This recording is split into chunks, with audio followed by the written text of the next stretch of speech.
inzozi zawe zibaye impamo mu gihe wiyandikishije muri iki kigo.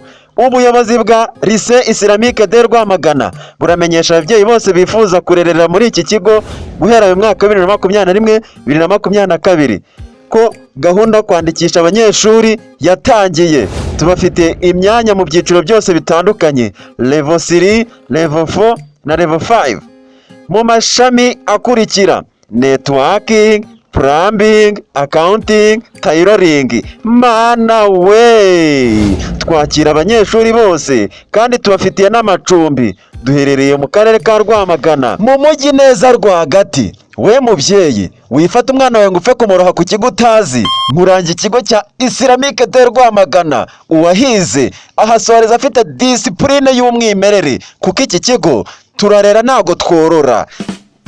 Mbega ikigo cyiza we, ariko mana. Ubu butumwa mubugejejweho na Saxo Comedy. Ibindi bisobanuro wahamagara kuri nomero ziri kuri screen yawe.